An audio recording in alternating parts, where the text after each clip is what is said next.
sports fans, this is Robert with WTP Sports News here live on this Saturday morning. Man, what an exciting game last night in the FIFA World Cup. The USA 4-1 over Paraguay. It was an unbelievable game and showing by the United States in that game. There was a bunch of stars out, a bunch of folks filling those stands, rooting the U.S. on. What a beautiful sight. A lot of excitement. We're here this morning to talk about that a little bit, along with Game 5 tonight in the NBA Finals between the New York Knicks and the San Antonio Spurs. And we're also going to talk a little bit of college football. So tune in with us. Make sure that you hit the like button. Make sure that you subscribe to the channels that you see scrolling across the bottom. And remember, it doesn't cost you a dime to subscribe to any of those channels scrolling across the bottom. Please put your questions in if you got any questions or comments in the chat. We're looking forward to hearing your questions and comments. Let's go ahead and get right into one of the questions that we have so far. I'm sure that we might get joined by some other of the WTP Sports News from the other channels that are scrolling across the bottom, maybe later on in the show. But let's get right on into it.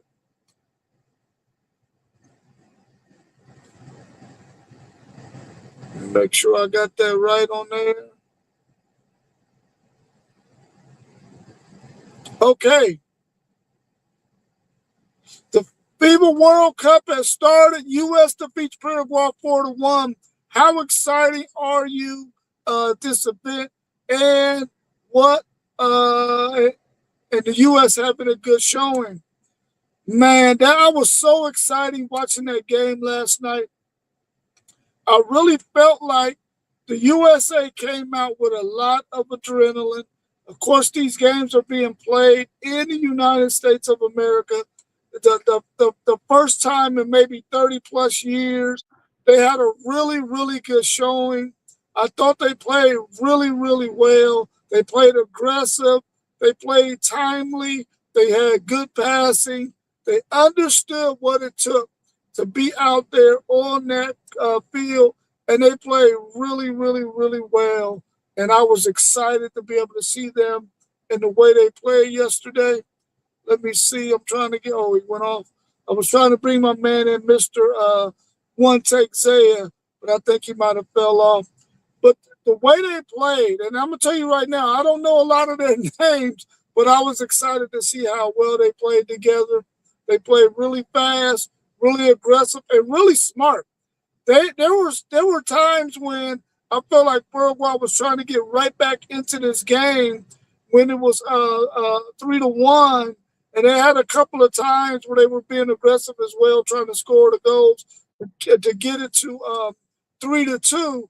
But the USA really, really played really smart down the stretch, and they were able to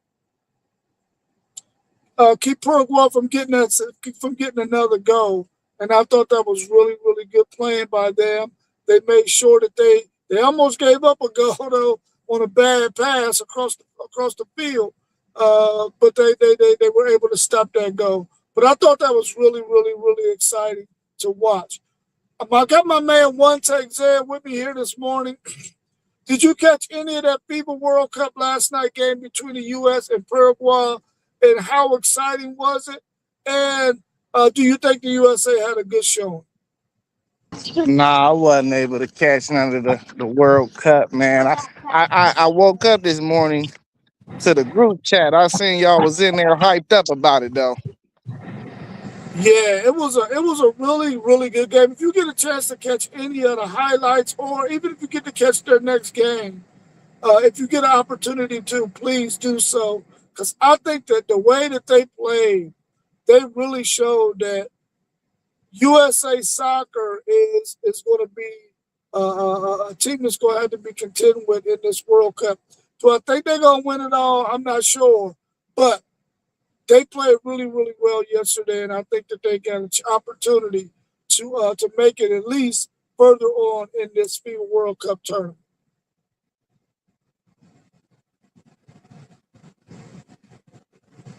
All right, the next question, it says the Stars were out during yesterday's game. The arena was packed. Would you like to experience a World Cup? If we get the World Cup here again, and it probably won't be for another 30 years, do you think that would be an event you would like to witness? Would you put that on your bucket list? Man, I like to be outside, outdoors, man. So, and I'm a WTP sports dude. Absolutely so. Man, that event will be packed. It will be sold out. It'll be a good crowd of people.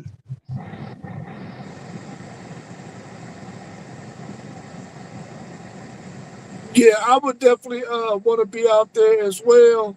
I'm not sure if it's audio messed up, but I would definitely be out there on that World Cup stage, man, ready to see those games, ready to partake in everything that takes place in those games. I really do feel like if they when they come back here again, I'm gonna be prepared to go, even if I might be 80 years old.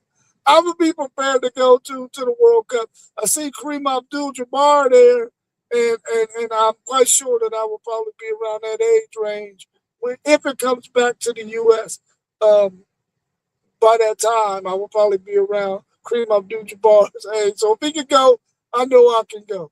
So I'm looking forward to the next time they come because I'm gonna definitely prepare myself to be in attendance at the next World Cup. Oh, so it is coming here. It's here right now, but I'm quite Oh, it's sure here it's right gonna now. come back again. I didn't know that was going on, man. Yeah, it's out in California, I believe. Oh, okay, okay. I see what you said right now. I'm thinking like you talking about the city. You feel me? Oh yeah. Oh man, I wish we could get that World Cup in Columbus, Ohio. That would be dope. Man, listen, we got the final four in the women's. They starting to give us events. Yeah, I'm gonna be in the building for sure. What do you think about this game five that's going to take place later on today? Who do you think's going to win? What do you think is going to be the keys to the victory for the Spurs not to get to be eliminated out of this final? What do they got to do to stay in contention and maybe force a game six? You know, there's there's two sides to it for me, man. One side is did the biggest finals collapse in history, is it going to drain them and just take them out of being able to compete this game? I think them dudes is young though, and I think they got short term memory. I think they know they should have won that game. So I expect them to come out and play the same way they did the first 2 quarters, 2.5 quarters that they did the last game. But at the end, man, Brunson and Anobi, Carl, Anthony Towns, I just think they're gonna close it out, man. Like I don't think if they don't close, I think if the Knicks don't close this game out, I think it get into a real tricky position because you go back to New York after the next game, and after letting them build a little confidence on their home court, if they win that game, then you got a game seven on their home court. I think you have to close out tonight. So I'm gonna go with the Knicks, man, to ultimately complete the task today. Oh, Yeah, and the keys, bro. The keys is the keys. Brunson and Anobi and Carl, they just got to show up, man. Everything else will fall in line.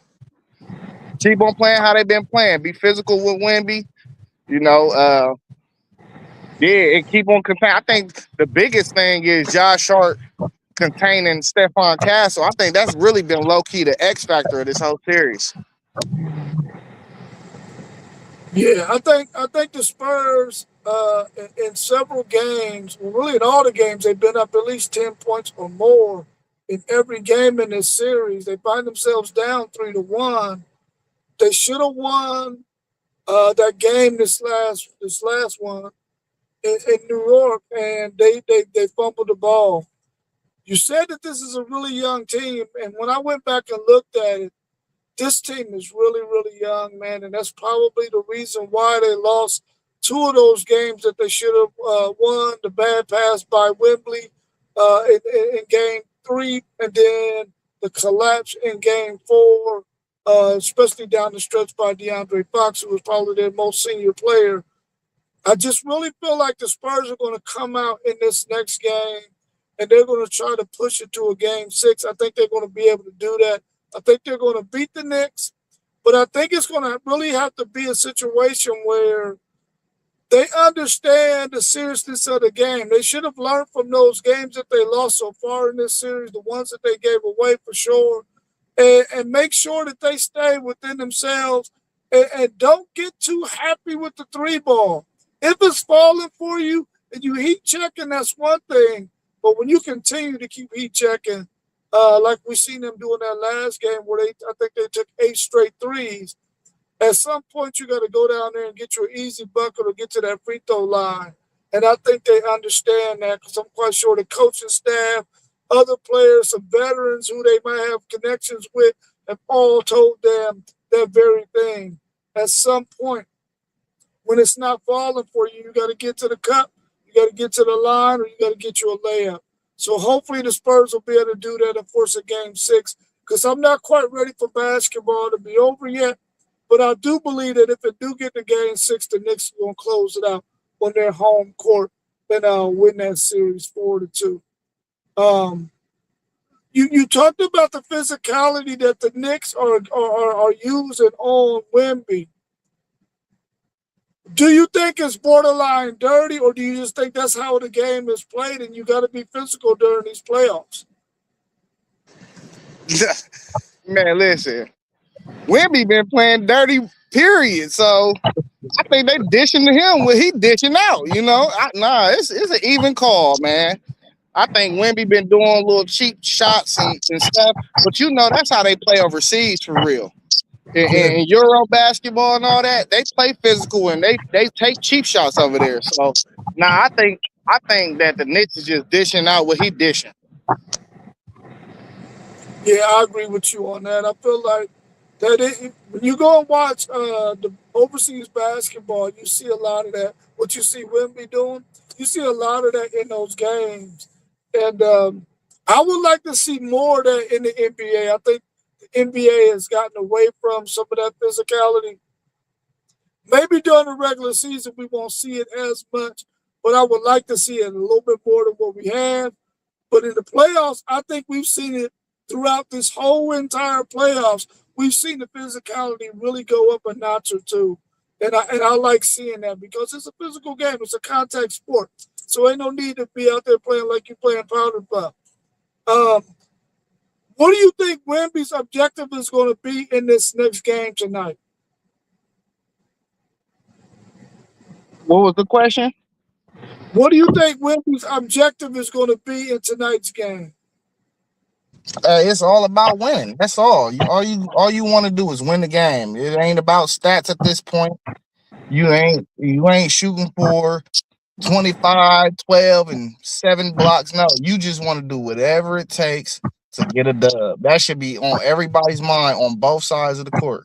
You feel me? It's no longer about stats, bro. You just want to host that trophy up when it's all said and done. So, objectively speaking, what does it take to win, Wemby? And I do think he need to probably touch 25 and 12 and have about 5 blocks. He got to have a stat line like that for the Spurs to be in contention to win this game. Yeah. You talk about the great defensive job that Hart has been doing on Castle. What does DeAndre Fox need to do with the matchup that he faces that he hasn't done so far? 'Cause outside of game 1, he's really had a really good series production wise. What does he need to do to maybe take the Spurs to another level in this game 5? Just make smart basketball plays. The big thing about the last game is as the point guard and pretty much the older guy of the crew. Why do you take that layup at the end of the game? A high 80% free throw shooter. You don't need that layup. You pull the ball out. You waste a couple more seconds, and you go to the line and you knock them down, and you would have probably been in the same position you would have been in if you even converted that layup. So, you just got to be heady, just be heady and steady throughout the game, bro, and just make smart basketball plays. That's all they need for him. They don't need him to go get 20 and and 12 assists. I really think if he just had 15 points and 7 assists, and he just make smart basketball plays and take care of the ball, then everything else will be settled. I just think he got to be the other guy on the floor, though. You got to be poised. How surprised or not surprised would you be if OG got the Finals MVP if the Knicks win this Finals? Listen, they got three guys that got a case. OG had a monster game last game. You know, uh, I thought Brunson didn't shoot the ball well those first two games, but without him, they wouldn't have probably closed those games out. And then Cat, well, I mean, like he's neutralized. We seen a guy win a Finals MVP by neutralizing the best player on the opposing team, which was when Andre Iguodala won it when they faced that LeBron James team. So it's three different guys that I don't think nobody would be mad if they won it at all, really. And really we got games left to play. Right now I would say OG is probably in the lead because we live in a world where what have you done for me lately? And lately the last game we seen, OG just went off. He had a monster game. So I would feel like he probably in the lead, but who's to say Cat or Jalen Brunson wouldn't turn around and have a monster game tonight, and then that could seal the deal. Yeah. Let me ask you this last question when we talk about this NBA Finals. What percentage of a chance are you giving the Spurs to win three straight games and win the NBA Finals championship 4 games to 3? Man, listen, the percentage. If I had to put a percentage on it, I'm gonna give them about 25%. Now the odds change. You win tonight, you going back to New York, you might jump to 35%. You win that game, your odds change again if you make it to a game 7, and now it's 50-50. So man, I'm gonna give them a 25% chance right now. But all I know is you got to take it one game at a time. This series is not over. We've seen this happen before when LeBron James did it against the Warriors. It can be done. You just got to take it one game at a time. You got to understand that you cannot win this series by looking ahead, and you got to take care of business day by day. Yeah. Let's welcome my man T1 to the show. How you feeling this morning, T1? Feeling like I need to go get in my car. I'm feeling place. Other, other than that, it's a beautiful, beautiful morning, man. Hey, look here. I got some sleep last night. Man, I that's got great. sleep last night. I was asleep before 11 o'clock on a Friday night, so that's unlike me. So, hey, up and at it, ready to roll. Good to see y'all, my brothers. Good to see you too. Did you get an opportunity to catch any highlights or even catch any of that FIFA World Cup game between the United States and Paraguay yesterday? I did not. What was the final score? I saw when it was 4-1. The final score was 4-1 United States. If you get a chance, try to catch up on the highlights. But how exciting is it to have the World Cup in the States this year? That's dope. The World Cup is a great one of the biggest sporting events in the world. That's why it's called the World Cup. So for it to be here, I'm not a real huge soccer buff, but I know a lot of people who are, and I know they're way more excited than I am. But I'm excited for them. Yeah, for sure, for sure. So, if you had an opportunity in the future to go to a World Cup inside the United States, do you think you would put yourself in position to do so just to go and experience it? I think I would. I think that would be a great experience just because just like uh I would love to experience a Super Bowl or NBA Finals, and I definitely would experience one of those before the World Cup. Just to throw that out there as well. No, I'm gonna need to catch a Super Bowl or a Finals before that. So, but yes, I would love to experience something like that after I've experienced either this Super Bowl or NBA Final. All right, well, give us your take on tonight's game between the Spurs and the Knicks. What do you think either one of those teams got to do to win this game? What do the Knicks need to do to close it out? What do the Spurs need to do to continue to survive? And who you taking in tonight's game? Well, I heard one take say that it wasn't over, and I promise you, I just seen like about 3 fat ladies out here on Williams Road. They was out here singing with some Knick jerseys. But and I'm not saying that they're gonna be up out of here tonight, because if the script is right, I was wrong with it going 7 games. I was wrong about that. But if they are scripting and I'm seeing the entertainment side of it, that was great entertainment in that game 4 at New York, down 29 points. And New York just miraculously comes back, and San Antonio just turned into the San Antonio Lone Clarks, a AAA baseball organization. But San Antonio gonna win tonight, and then they celebrating in New York on what would that be, Tuesday? Then they gonna this celebration is going down in New York, and we better hope that they don't burn that baby down, because it's gonna go down. And they don't want to celebrate in San Antonio; they want to celebrate in New York City. And the only way for them to do that is for them to get that dub in New York. Yeah, I feel you on that. Let's turn our attentions to some college football, and I want to get your take on.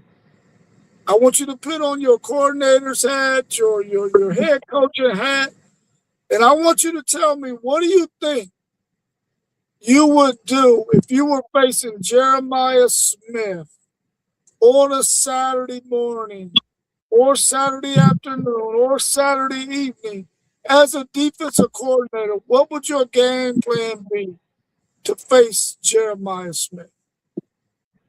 I mean, you have to have 2 on him at all times. You're not gonna go man to man. You're not gonna man to man Jeremiah. It's impossible. So you're gonna have to keep 2 on him. That's it. That's all I know. That's all I can say. Yeah, I feel you on that. Do you think when teams come out there and offensively, you think Ohio State already got a check to where if they do see a situation where Jeremiah Smith might get man-to-man coverage, one-on-one coverage, they always got a play in their arsenal that they can check to whenever they see there's a possibility he might be in one-on-one coverage?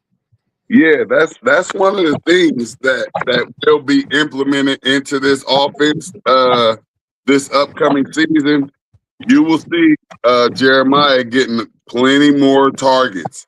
You'll see him getting a whole lot more targets, because if they do, they better have a really good spy.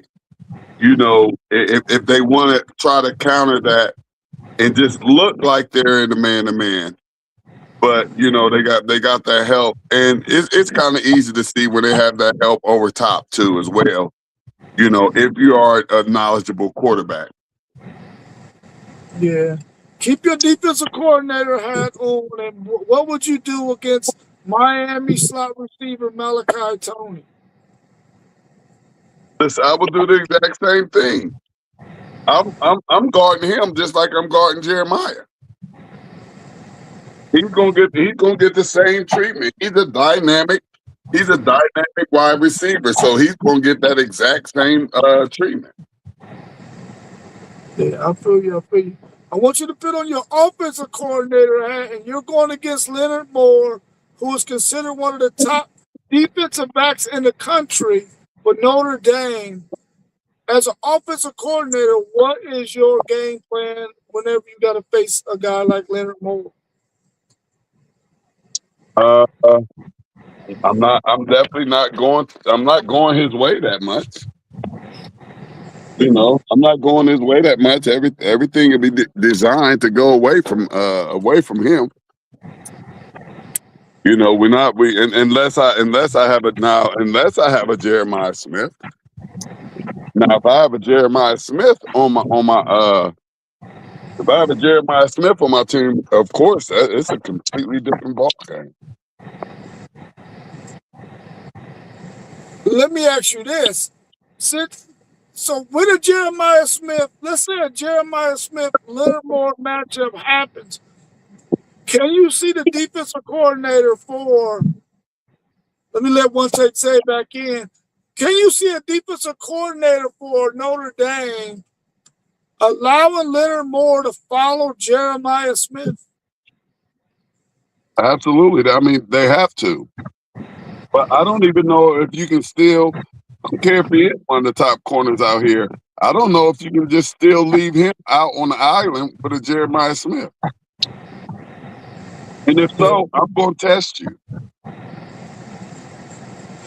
I like the way you went and got in your car, man, so you can be like Yeah, the hey, I'm gonna try to fit in as much as I can, man. And I saw both of y'all in y'all's car, so we gonna make this thing look as right as possible. If I can help it in any type of way. I feel you. One thing, Zay, I got to get your thoughts on this. If you're a defensive coordinator and you're facing Jeremiah Smith, what's your game plan against Jeremiah Smith?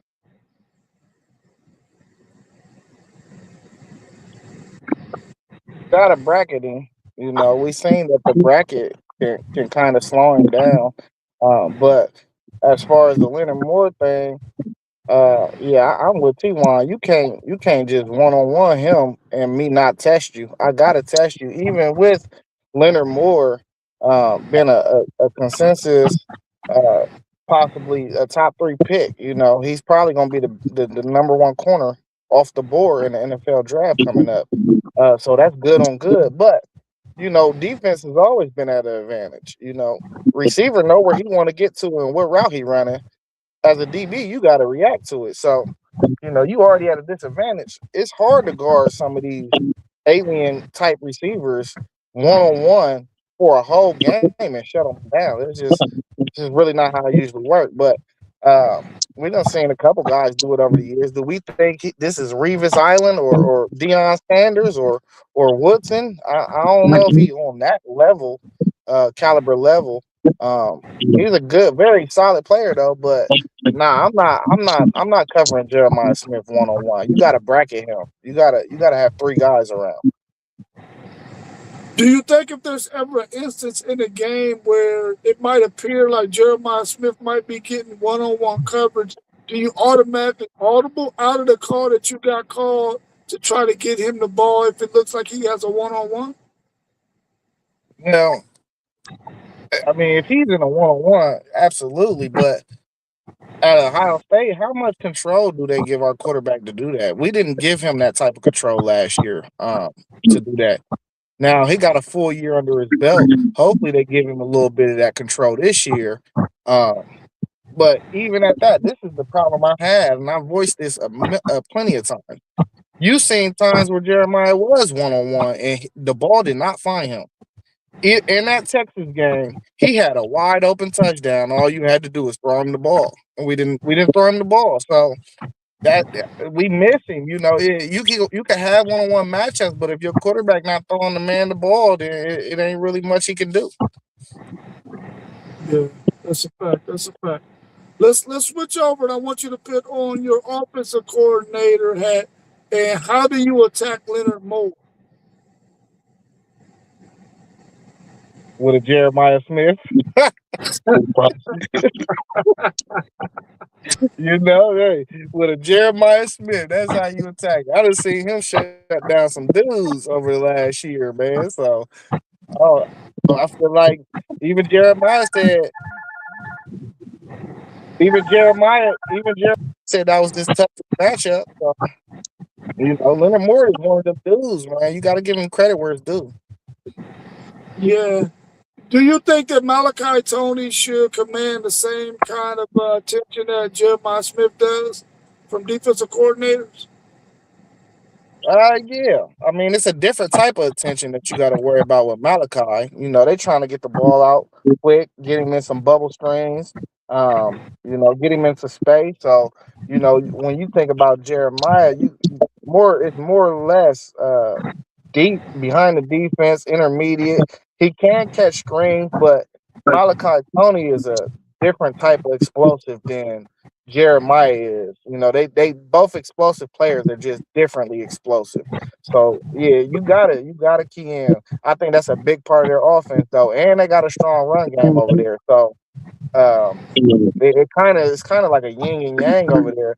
You can give up the run game if you want to focus on Malachi. If you want to put a couple extra bodies out there, but then you're gonna lose something in the run game. So it's really like you got to pick your poison, kind of. Let me ask you both. If we have a situation like we had last year during last year's college football playoff selection shows, if they see a situation like they saw last year, where you had a few three loss Big Ten teams and a few three loss SEC teams, and they don't get in again, do you think those schools or those conferences will decide, listen, let's go ahead and get away from these big time non conference games and just worry about playing our conference schedule, which is going to be tough in itself because the two leagues that they're in. Do you think they're going to start changing up their scheduling if they don't get teams in with three losses? Absolutely, because now at this point, it doesn't benefit you to schedule those tough out of conference games. It doesn't benefit you any. So why do it if you're at least going to have a couple of games in conference that'll weigh a little something for you? So absolutely, they're not going to do it. They're not going to do it. They're going to get them cupcakes so they can, 10-2. Yeah, I like to think that you know when it comes to teams who's supposed to get into the playoffs, that by the end of the year it'll work out. Like last year, I thought the teams that were deserving to get in got in, but even with that fact, I felt like Notre Dame was better than a few of them. But deserving is a whole different thing. I feel like Notre Dame didn't have any strong wins uh, to surpass a three-loss SEC team that went to their conference championship. So, and that's how I felt then. I still felt like they got it right, even though if you did an eye test, and this is where eye tests get tricky too. You could go by eye test, but at the end of the day, we have data points and factual things, on paper. So I don't think you could surpass factual data when it comes to eye tests a lot of the time. So I don't know. I always feel like it's going to work itself out, and I don't think people won't start down scheduling either. Because I mean, why would you? If you were Texas, you got a brand Texas. I feel like, and I'm sorry, Rob. No, all this is all due respect. I don't think Texas didn't get into the playoff because of the Ohio State game. No, they didn't get into the playoff because they lost to Florida. That's the reason. Yeah, I so agree with that too. everybody, I feel like everybody got in based off of exactly what they did, and I felt like they really got it right. You're not gonna make everybody happy either. Hey, one thing I can say too though is I don't like that. What is that one automatic bid for the what is it called? The group of five, Rob? Yeah, yeah, the group of I five. don't that group of five spot that could have went to either Notre Dame or Texas, and you could have got a better game. Uh, that, that I consider that more like almost like a participation trophy. Like, because you're getting in to get your head smacked by somebody. Like, they really got to get that out of there. Either you're going to expand this thing, but that's taking up a spot to where you can have a very good and a very entertaining game. And I also just feel like I know it might be off subject a little bit, but I believe those top four need a home game in round one. Yeah. Let's talk a little bit more about this group of five situation. And I don't know, in these discussions that have been taking place, because we've been hearing a lot of discussions and a lot of stuff with the Congress people and all of that. Is that one of the topics that they're talking about, possibly taking the group of five and letting them have their own playoffs, and then taking them out of with the group of five teams? Have y'all heard any of that kind of conversation going on? And do you think that's what they should be talking about? Let them have their own separate tournament. Hey, I don't know. I don't know. Do you know anything about that? Because I don't know, but I really, really do feel like they need to get them up out of here. And I don't even know what type of tournament that they could have. I mean, either you're going to be in D1 in the FBS, or you have to go down to the what is that, the FCS, or whatever that other one is. Yeah, the FCS. You have to go down there to the championship series. The bowl series is up here with the big guys, and you really ain't ready for the big guys, and they should not just be throwing them in there. And I hope that the committee is talking about removing them from that. They're going to have to get in based on, they didn't schedule a lot of out of conference games, and they won some out of conference games because you're not getting in with no weak schedule. Yeah, I don't think they're having no conversations about that because inevitable, it looks like we're going to move to 2014. So why would they have the conversation about having a tournament for the group of five when maybe we might see three or four teams in the 24 bracket? I don't think it would make sense. I think that depending upon the cash distribution, that the cash that those teams get for making an appearance in the college football playoff will help those conferences tremendously.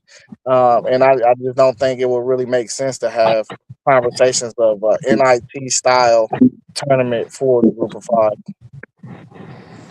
So if they go to 24, are there going to be any automatic bids, or you just take the committee will just pick who they think are the top 24 teams in the country and just slot them in there with no automatic bids? I don't know what the logistics look like of it, but I think T1 hit it on the head, kind of, sort of, when he said, you probably have the top four teams from each conference, and then you start bidding out at larges. But when you think about the method that T1 spoke about a month and a half, 2 months ago, when he said that, typically, the top four teams in each conference is already going to be in the top 24, top 25. So what at large bids would they really lose if you got a Navy in there, if you got a Memphis in there, if you got a Boise State in there? I don't think they would miss out on any at large bid. That's a good point. What you think, T1? Man, y'all, you know what I think. I think go ahead and get that top 24 popping and rocking, and the first four in those four conferences. What's that? 16 right there. That's 16 right there, and then you got another 8. You got another 8. Almost like the top 5 might be guaranteed in there. Just depending on, because I'm really like those other fives. I mean, you gotta go far down the line in the Big Ten and the SEC before you get to a team where those other smaller schools may be able to beat a Big Ten or SEC team. But I feel confident that although they wasn't that great, but I feel confident that USC and even Michigan could have got to the playoffs and represented the Big Ten if you had a 24 team playoffs. Actually, they would have been in there, but I think they only what did they have? 3 losses. Those teams had 3, 4 losses or whatever, whatnot. So once we get to this 24 team playoff, then we're gonna start seeing teams with 4 losses in the playoffs. And I'm not opposed to that because some of these teams hit a little stride a little later in the year. Like even Maryland looked like they could have came in and did a little bit of something. So I want to see it get to 24. I want to see home games up north, or even if they're down south. If you deserve to have that first round or second round home game, so be it. Let's generate more money for the university, more money for those cities, and I love it. Let me Yeah, ask Hey, I you think this. I ain't got no major problem with Michigan when we're in off season and we just talking football, and I just gotta keep it all the way 100. If they deserve to be there, they deserve to be there. It don't matter how much I dislike. Do you yeah, think the committee should start? Oh, go ahead. Go ahead. Want to take it? Then I'll ask this question. yeah. I just wanted to touch on a point that T1 made that was real good and interesting. You know, do we think a Tulane could have beat possibly Illinois, somebody that's 7 or 8 down the line in the Big Ten, and that's the question that we got to ask when we are letting these Group of Five teams in, and also when these Group of Five teams make their schedules, and I know you gotta kind of schedule out. Like previously, like you might have to schedule your games that you got non-conference this year, probably 4 or 5 years ago. But these guys got to start making sure that if they're a program that's looking to be in the playoffs and they really want to fight to be a football program, that they got to schedule requisite programs that's going to help them show that they can play with the bigger guys, because those games and them non-conference games, if you have a good outing when it comes time to, make the case of the Group of Five and who should be in, if you go out there and you give a Notre Dame or a Texas or Ohio State all they can handle in a game like that, even if you don't win it, but if you give, then at least they'll be like, okay, they played such and such earlier in the year and they gave them all they can handle. That's not a bad team to have in the playoff. So I think they got a schedule as well. Hey, that was good Tuesday because Tulane wouldn't have beat Illinois or Arkansas or Missouri, and definitely not a Texas or Notre Dame. Like so many teams that they wouldn't have beat, and they were in the playoffs. That y'all, they just wasted a spot. I do think that those Group of Five teams, if they do want to have a viable chance of making it to the college football playoffs, that outside of their conference, they do need to schedule some Power Four schools. But I wouldn't go as far as to be scheduling people like Ohio State, Texas. Though I would probably look for somebody like maybe Oklahoma State or Iowa State or somebody like that. That if I could have a good showing against one of those schools, then maybe I could have some legitimacy. But I dang on sure I wouldn't be going after them big dogs in the Power Four. That's for sure. Hey, that could backfire though, Rob. That It could can backfire. backfire. We've seen it. We've seen it backfire. So you know, so it can. What do y'all think if they do go to looking at the things that they've done the last couple of years and deciding who's going to make these college football playoffs? I think last year we saw that even though Alabama made it to the conference championship game, we started to see Alabama on a downward trajectory. Do you think they're going to start looking at that a little bit more in the future? Because when, even though Alabama did beat Oklahoma in that first round, it really wasn't a good showing by either one of those teams. But we had some other teams outside that didn't make the college football playoffs that we think would have had a much better showing.